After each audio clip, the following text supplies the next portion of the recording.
Hello guys, welcome back to my channel. তোমরা সবাই কেমন আছো? আশা করছি ভীষণ ভালো আছো, আর আমিও খুব ভালো আছি।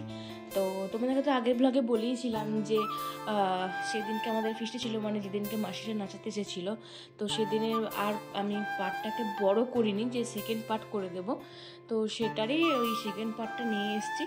তো সেই জন্য মানে আজকে যেহেতু ফিস্ট আছে, সেজন্য মাইমা যেহেতু আছে তো সব কিছু কেটে বেটে দিচ্ছে। আর হবে হচ্ছে যে ওইখানের মাঠটাতে যেখানে হয়েছিল আর কি আগের বার, সেখানেই হবে। আর এই ফিস্টটা হচ্ছে তোমার মানে আমার ভাইয়ের বন্ধুরা আবদার করেছে ভাইকে, যে তুই ভাগনা হয়েছি, মানে তোর ভাগনা হয়েছে, তুই মামা হয়েছিস, আমাদেরকে খাওয়াতে হবে, শুধু মিষ্টি খাওয়ালে চলবে না। তো জামাইবাবুকে তারপরে জামাইবাবুকেও বলছিল সব ছেলেগুলো, ব্যাডমিন্টন যেহেতু খেলতে আসে আর জামাইবাবুও ওদের সাথে ব্যাডমিন্টন খেলে, তো সেই জন্য আবদার করেছিল বলে তো জামাইবাবু বলেছিল ঠিক আছে নে, তাহলে একদিন ফিস্ট করব, সবাই মিলেই হবে, তোরাও খাবি, আমাদের ফ্যামিলিও হবে, সবাই মিলেই হয়ে যাবে তাহলে। তো ভালোই হলো। তো সেই কারণেই আজকের এই আয়োজন। আর এদিকে তা সত্ত্বেও কিন্তু আমাদেরকে তো এখন খিদে পাচ্ছে, আর সকালবেলা মুড়ি খেতে খুব একটা ভালোবাসি না, সেজন্য মা ওই আলু ভাতে বেগুন ভাজা আর তোমার ডিম ভাজা করে দিয়েছিল, আমি ঘি দিয়ে এখন খাবো। আর বড় বৌদি এসেছিলো, বড় বৌদি ওই সব তোমার জামা, মানে ডোরের জন্য, তারপরে মেসের জন্য বিস্কুট আর হরলিক্স এসব এনেছিল, টুপি এনেছিল, কি সুন্দর দেখতে জামাগুলো, খুব ভালো হয়েছে। বড় বৌদি এনেছিল, তারপরে বড় বৌদি একটু বসে গল্প করছিল, টোটোকে নিয়েছিল। আর এদিকে আমিও খেয়ে নিলাম, মানে সবাই খেয়ে নিয়েছিল। আর এদিকে বড় মাইমাও খাওয়া দাওয়া করে তারপরে আবার তরকারিগুলো কেটে দিয়ে, এই যে দেখো সব আমসত্ত্ব, পেঁয়াজ, আর মা সব পোস্ত ফস্ত হেন তেন সব কিছু আলাদা আলাদা করে রেখে দিয়েছিল। তারপরে মা বেটে বেটে দিচ্ছিল, আর ওর ভাইয়ের বন্ধুগুলো সব এসে এসে নিয়ে যাচ্ছিল। তো এটাই, আর এইসব করতে করতেই দেখি মামা বাড়ি থেকে নেমন্তন্ন করতে এসছে সরস্বতী পুজোর জন্য। প্রত্যেক বছরই আসে আর আমরা যাই, কিন্তু এবছর আর যাওয়া হবে না, কারণ যেহেতু টোটো বাড়িতে আছে, মা যেতে পারবে না। আমার গেলে হতো, কিন্তু আমার না আর একা একা ভালো লাগে না। কিন্তু এবারে আমার বোন এসছে, তো খুবই মজা হতো, কিন্তু ওই যাওয়া হলো না। তো ভীষণ মিস করবো। যাই হোক, এদিকে দেখো আমি সানার একটা ভিডিও করেছিলাম, সানা পটি বক্সে বসেছে পটি করার জন্য। ও মুখটাকে এমন করছে, আমি এটা ভিডিও না করে পারলাম না, হেসে আমি গড়াগড়ি খাচ্ছিলাম। আর বড়দিদি ওকে বলছিল মুখটা এরকম কর, জোরে জোরে কর, এরকম করছিল আর কি। 1,000 years later. তো যাই হোক, অনেকক্ষণ হয়ে গেছে ওসব ফাজলাম হয়ে যাওয়ার পরে আমি স্নান ধান করে নিয়েছি। আর আমার স্নান করার পর উনিও অপেক্ষা করছিলেন কখন আমি ছাদে আসবো, উনিও আমার সাথে আসবেন, কিছুতেই থাকবে না নিজে, সে আমি ছাদকে এলে ওকেও আসতে হবে। আমি প্রত্যেক দিন কোলে করে নিয়ে আসি, আমি যে আজকে আর নিয়ে যাবো না, নিজে নিজে চল। ও নিজে নিজে উঠে যায়, একদম উঠে যায়, কিন্তু মাঝখানটাতে কি বলতো, মানে সিঁড়িটা তো আমাদের অনেকটা উঁচু, তো ও হাঁপিয়ে যায়। তো আজকে আমি একটু থেমে থেমে আনাচ্ছিলাম, কারণ আমার দুটো হাতি ভর্তি ছিল, তো সেই কারণে ওকে বলছিলাম আস্তে আস্তে করে চল। আর লাস্টেরটাকেও ও আসতে পারে না, সেটাকে আমি আবার কোলে করে ইয়ে করলাম। আর এদিকে এসছে না, এসেই ওর ওই মোজা টুপি দেখে ওর খুব ভালো লাগে, এইগুলো ওরও ছিল, সেজন্য ওর ভাই পরে বলে ওর খুব ভালো লাগে যে ভাই ভাই এরকম করে। তো এসেই এরকম করলো, আমি বললাম যে আর হাত দিবি না কিন্তু। ওর ছাদে এলে ওর খুব মজা লাগে, খুব ভালোবাসে চারপাশটা দেখতে আর কি, সবাইকে দেখতে পায়। তারপরে ওই যে একটা কল আছে, ট্যাপ কল আছে, সেইটাতে ওর যে কী নেশা কে জানে। আর ওই যে ক্লিপগুলো আছে, ক্লিপ দিয়ে যে জামা কাপড়গুলো আটকায় ওইটাতে, আর ওই কলটাতে নিয়ে যে কী যে করে তার নেই ঠিক। তো যাই হোক, তারপরে আমি ওই শুকনো কাপড়গুলো তুলে আমার ভিজে জামাগুলো মিলে দিলাম। আর ওইদিকে তারপরে বড়দি আসবে, আর সানাকে এটাই বলছিলাম যে তোকে যে কী করে ছেড়ে থাকবো, কী যে মিস করবো, সেটা বুঝতে পারছি। আর ব্লগটা তো অনেকদিন পর পর ছাড়ছি, এতদিন চলেই গেছে, তো ভীষণই মন খারাপ, এইসব ওর কাণ্ড কারখানাকে ভীষণ মিস করি, তো ভালো লাগে না একদমই। তারপরে যে বড়দিদি এলো, বড়দিদি ওই জামা কাপড়গুলো মিলবে, তো আমরা তারপরে এখানে এসে ছবি টবি তুলছিলাম, এগুলো তো পোস্টও করেছি, তোমরা নিশ্চয়ই দেখেওছো। তো আমি এই ভিডিওগুলোতেই বলছিলাম যে একটু স্থিরভাবে থাক, এইগুলো থেকে আমি স্ক্রিনশট নিয়ে নেব। তো তো স্থির থাকার মেয়ে নয়। এদিকে আমি একবার চুমু খাচ্ছি, ও একবার চুমু খাচ্ছে, ওকে মনে হয় যেন ওরা সবাই মিলে ওকে চটকে দিই। আমার মেজদি থাকলেও মেজ দিয়েও একদম চটকে দিত, তো ও তো এখন আর ছাদে আসতে পারে না। তো যাই হোক, এইসবই হচ্ছিল আমাদের। আর আজকে যেহেতু ফিস্ট, এদিকে একটু রান্নাবান্না হয়ে গেছে শুনতে পাচ্ছি, সবাই কি ডাকছে যে চল তোদের তাড়াতাড়ি খেয়ে নে, কারণ মেজদিকে একটু সকাল সকাল দেওয়াই ভালো। একটা বাজছিল তখন মনে হয়। আর এদিকে দেখো 3 রকমের মাংসর ইয়ে দিয়ে আছে, দুটোতে বোধহয় হচ্ছে তোমার ওই ধনেপাতা দিয়ে, একটা ধনেপাতা বিহীন। ধনেপাতা বিহীনটাতে আমি খাবো, কারণ ধনেপাতা খেতে আমার একদম ভালো লাগে না, মানে এত বাজে গন্ধ লাগে। আর আমার জন্য আমার বাড়িতে কেউ খেতে পারে না, কেউ দিতেই পারে না, কিন্তু আমার ধনেপাতার পকোড়া খুব ভালো লাগে, জানো তো, যখন মেজদি করে আর করে আমার ভীষণ ভালো লাগে। কিন্তু ধনেপাতার এই কোথাও যদি কোনো তরকারি বা ঝোলে দিয়ে দেয়, ব্যাস আমার খাওয়া হয়ে গেল। খুব কষ্ট লাগে তখন খেতে আমার। কোথাও গেলে যখন এই দেখুন এখন শীতকাল, এগুলো তো লাগবেই, দেয় সবাই, কিন্তু আমার একদম ভালো লাগে না। আর আমাদের বাড়ির লোক সবাই খুব খেতে ভালোবাসে, আমার দিদিরা তো ভীষণই খেতে ভালোবাসে, কিন্তু আমার জন্য খেতেই পারে না। তো যাই হোক, এদিকে দেখো দেখতে এলাম একবার, আমরা খাবো ওই বাড়ির পেছনে দিয়ে, এখানে আর খেতে আসবো না, এখানে সব ভাইয়ের বন্ধুরা আরে খাবে, আর আমরা সব বাড়ির পেছনটাতেই খাবো। একবার তাও দেখতে এলাম যে কতদূর কি রান্না হলো না হলো, দেখছি সব কিছু হয়ে গেছে, এদিকে পোস্তটা হয়ে গেছে, সেই জন্য পোস্তটা মিস্টার ভদ্র এসেছিলো, মিস্টার ভদ্রকেও নিমন্ত্রণ করা হয়েছিল আর কি, মানে কিছু হলে ওকে বলা হয়, তো ও এসেছিলো, ও পোস্তটা দিতে যাচ্ছিলো। বললাম চল তাহলে যাই।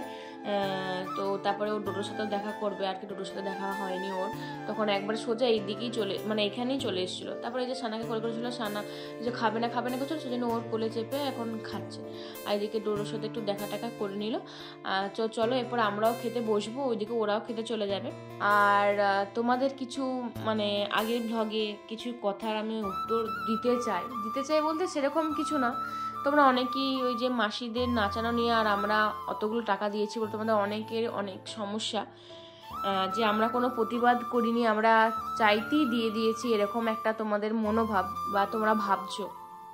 আচ্ছা তোমরা একটা কথা বলো তো, কেউ কি বিনা কারণে অতগুলো টাকা বের করে দিতে চাই? তোমরাই বলো, কেউ কি চাইবে? সবার কাছে টাকার মূল্য কিন্তু সমান, সে বড়লোক হোক গরিব হোক, মানে সবার কাছে সমান, মানে আমাদের কাছে তো তাই। একটা মধ্যবিত্ত ফ্যামিলিতে হুট করে 31,000 টাকা বের করে দেওয়া কিন্তু মুখের কথা নয়। কিন্তু তোমরা অনেকেই বলছো কি যে তোদের বেশি আছে, তোরা কিছু বলিস না, কেউ বলছো তোমাদের বেশি টাকা আছে তাই দিয়ে দিয়েছো, কোনো কিছু বলছো না। আরে বাবা কি বলবোটা কি বলো তো? ওরা কি মানে শুনবার মানুষ? ওরা কি বললেই শুনে ফেলবে? তাহলে তো ওরা তো আসতোই না, কিছু করতোই না। এই নিয়মটা তাহলে কে বেরই করেছিল, সেটাই কি, সেটাকে থামাকে যাও, সেটা বন্ধ করে দাও। এখানে মানে এইটা শোনো না, ওইটা বলো না, তোমরা প্রতিবাদ করো না, এইসব বলা তো কোনো মানেই নেই। এমন প্রতিবাদ তোমরা তাহলে তোমরা কি করছো? তোমরা এমন প্রতিবাদ করো যাতে এই জিনিসটাই বন্ধ হয়ে যায়, এই নাচানো জিনিসটাই উঠে যায়, তাহলেই সমস্যা মিটে যাবে। আমরা বহু চেষ্টা করেছি, আমরা এমনি টাকাটা দিয়ে দিইনি, বিশ্বাস করো, প্রচুর বলেছি। সব কিছু তো আর ক্যামেরা বন্দি করা সম্ভব নয়, আর বলাও সম্ভব নয়, তাই তোমাদেরকে সবটা দেখাতে পারিনি। তোমরা ভাবছো যে আমরা প্রচুর টাকা বলে আমরা দিয়ে দিচ্ছি। আচ্ছা তাই প্রচুর টাকা তাই আমরা দিয়েছি, সেটা তো আর কিছু করার নেই।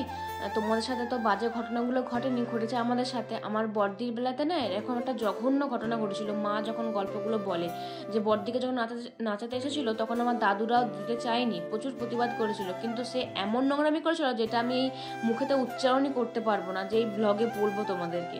তো সেই কারণে তারপরে ভাইয়ের বেলাতেও হয়েছে, সবার বেলাতেই হয়েছে। এগুলো আমার সাক্ষী, মানে এগুলো আমার প্রমাণ পেয়েছি বলেই আমরা এই ভয়গুলো নিতে চাই না। এই অভিশাপ নেওয়া, এই গালমন্দ করা, বাজে নোংরামো করা, এই জিনিসগুলো আমরা মানে দেখতে বা করতে দিতে চাই না গো। এগুলোর ভয় থেকেই আমরা দিয়েছি, এগুলো তো কিছু করার নেই, দিতে কেউই চায় না। তো যাই হোক, সবার তো বক্তব্য মন্তব্য আলাদা আলাদা থাকতেই পারে, সেটা নয়, কিন্তু তোমরা যেভাবে বলেছিলে আমার একটু খারাপ লেগেছিল।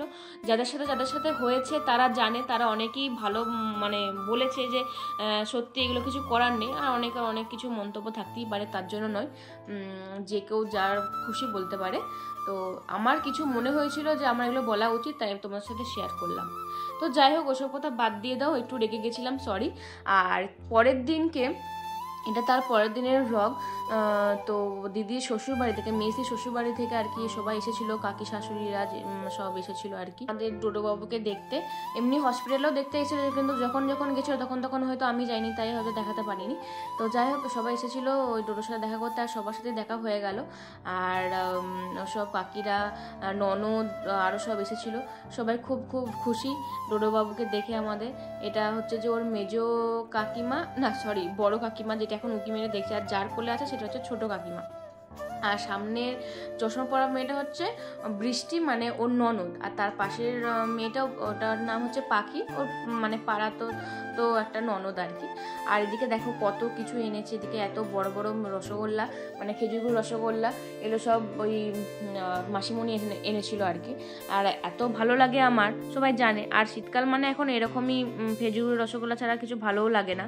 আর মাসিমণি জানে যে আমরা কতটা ভালোবাসি এই খেজুর রসগোল্লা, মানে মেনলি আমি, তো আনে প্রতিবারই, আর আমার বিশাল ভালো লাগে। আর এইদিকে আমার বাবা সিঙ্গারা নিয়ে এসেছিলো, মিষ্টিও এনেছিল, সব এসব আনাআনি হয়েছিল। এরপরে ওদেরকে খেতে দেবো, মা বলে একটু পরে দিবে, এই তো জাস্ট এলো। তারপরে তো চলো অনেকক্ষণ হয়ে যাওয়ার পরে তারপরে আমরা সব খেতে দিয়েছিলাম মিষ্টি, সিঙ্গারা। তারপরে মা বলছিল যে কিছু খেয়ে যাবে, মানে লুচি করতে বলছিল, কিন্তু খাবে না বলছিল, একদম খাবে না। সে হাত জোর করে বলছে না না একদম খাবো না। তারপরে বাবা মাইমা এদিকে চা করলো, চা করার পর আমি এদিকে একটু এলাম যে মিষ্টিটা আমি একটা খাই, মানে ভীষণ খেতে ইচ্ছে করছিল দেখে, এত সুন্দর সুন্দর বড় বড় রসগোল্লাগুলো, মানে লোভ সামালতে পারছিলাম না।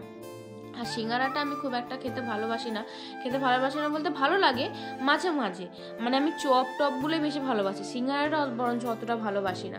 ওই চার জন্য সিঙ্গারাটাকে একটুখানি জাস্ট ভেঙে খেয়েছিলাম, ওই মুখের ওই কোণগুলোই আমার বেশ ভালো লাগে। তারপর ওদেরকে তোমার মুড়ি দেওয়া হয়েছিল, মুড়ি আর বেগনে করা হয়েছিল। লুচি তো খাবেই না বলছিল, সেজন্য আবার মুড়ি আর বেগনে হ্যাঁ আরও সব দিয়ে দেওয়া হয়েছিল। আমি তারপর ঘুমিয়ে পড়ছিলাম, আমার আর সেজন্য ব্লগ করা হয়নি। আর এটা হচ্ছে তারও পরের দিনকে আর একটা ব্লগ বলতে এরকম কিছু না, দিদার মাইমারা বাড়ি চলে যাচ্ছে, ভীষণই মন খারাপ, সেদিনই চলে যাবে বলছিল, মানে যেদিনকে ওর বাড়ি শ্বশুর বাড়ি থেকে সবাই এসেছিলো। তো আমরা রেখে দিয়েছিলাম যে না আজকের দিনে থেকে যাও, পরের দিনে খাওয়া দাওয়া করে বরং যাবে। তো সেজন্য মনটা ভীষণই খারাপ লাগছিলো। 4 দিন মোটামুটি, মাঝখানে 2 দিন ছিল। তো অনেকদিন পর বড় মাইমা এসেছিলো, সেই দিদির বিয়েতে এসেছিলো। তো বড় মাইমা তার আগে তো আর আসতোই না, বড় মামার জন্য আসতে পারেনি।